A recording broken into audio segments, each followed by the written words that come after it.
राधे राधे, जय श्री कृष्णा।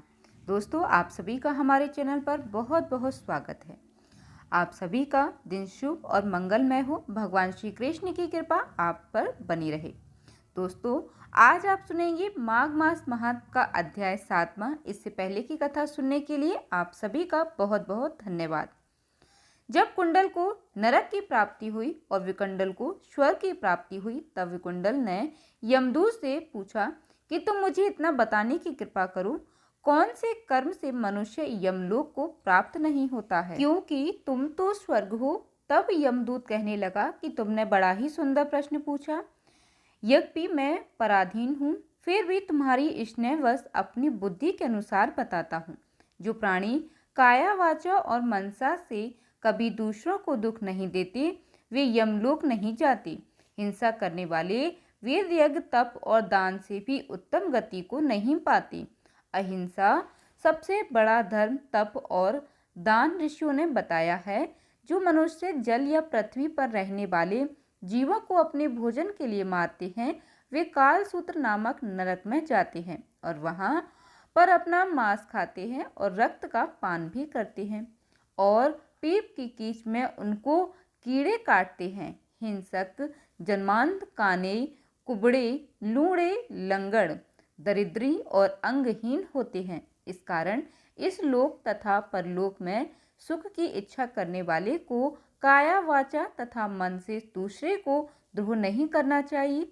जो हिंसा नहीं करते, उनको किसी प्रकार का भय नहीं होता।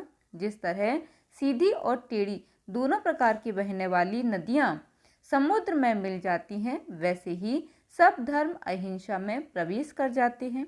ब्रह्मचारी, गृहस्थ, वानप्रस्थी तथा यति सभी अपने धर्म का पालन करने और जितेंद्रिय रहने से ब्रह्मलोक को प्राप्त करते हैं। जो जलाशय आदि बनाते हैं और सदैव पांचों यज्ञ करते हैं, वे यमपुरी में नहीं जाते। जो इंद्रियों के वशीभूत नहीं हैं, वेदवादी हैं और नित्य ही अग्नि का पूजन करते हैं, वे स्वर्ग को जाते हैं। युद्ध भूमि में जो सूरवीर मर जाते हैं, वे सूर्य लोक को प्राप्त होते हैं। जो स्त्री शरण में आए हुए हैं तथा ब्राह्मण की रक्षा के लिए प्राण देते हैं, वे कभी स्वर्ग से नहीं लौटते। जो मनुष्य लूले, लंगड़े, बालवृद्ध, अनाथ तथा गरीबों का पालन करते हैं, वे भी स्वर्ग में जाते हैं। जो मनुष्य गौ के लिए पानी का आश्रय करते हैं तथा कुआं, तालाब और बावड़ी बनवाते हैं, वे सदैव स्वर्ग में निवास करते हैं। जैसे जैसे जीव इनमें पानी पीते हैं, वैसे ही उनका धर्म बढ़ता है। जल से ही मनुष्य के प्राण हैं, इसलिए जो प्याऊ आदि लगाते हैं, वे अक्षय स्वर्ग को प्राप्त होते हैं। बड़े बड़े यज्ञ से भी वह फल नहीं मिलता जो अधिक छाया वाले वृक्ष मार्ग में लगाने से देते हैं। जो अच्छे फल और अच्छी छाया वाले मार्ग के वृक्षों को काटता है, वह नरकगामी होता है। तुलसी का वृक्ष लगाने वाला सब पापों से छूट जाता है। जिस घर में तुलसी वन है, वह घर तीर्थ के समान है और उस घर में कभी यमदूत नहीं जाते। तुलसी की सुगंध से पितरों का मन आनंदित हो जाता है और वे विमान में बैठकर विष्णु लोक को जाते हैं। नर्मदा नदी का दर्शन, गंगा का स्नान और तुलसी दल का स्पर्श, यह सब बराबर बराबर फल देने वाले हैं। हर एक द्वादशी को ब्रह्मा भी तुलसी का पूजन करते हैं। रत्न, सोना, फूल तथा मोती की माला के दान का इतना पुण्य नहीं होता जितना तुलसी की माला के दान का होता है। जो फल आम के 1000 और पीपल के 100 वृक्षों के लगाने से होता है, वह तुलसी के एक वृक्ष के लगाने से होता है। पुष्कर आदि तीर्थ, गंगा आदि नदी, वासुदेव आदि देवता सभी तुलसी में वास करते हैं।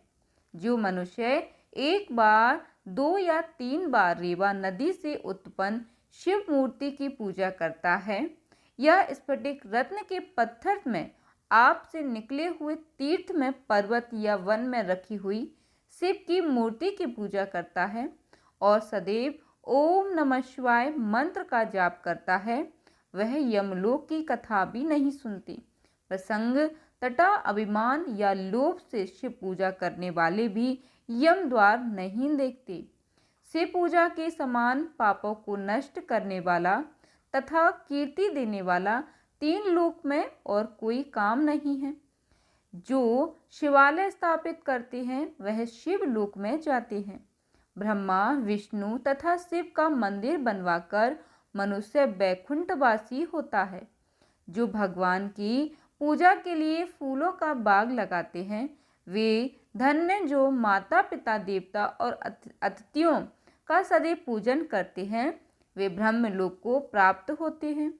इसके बाद जो कुछ भी यमदूत ने कहा इसका वर्णन आप अगले अध्याय में सुनेंगे। आज की कथा श्रवण करने के लिए आप सभी का बहुत बहुत धन्यवाद।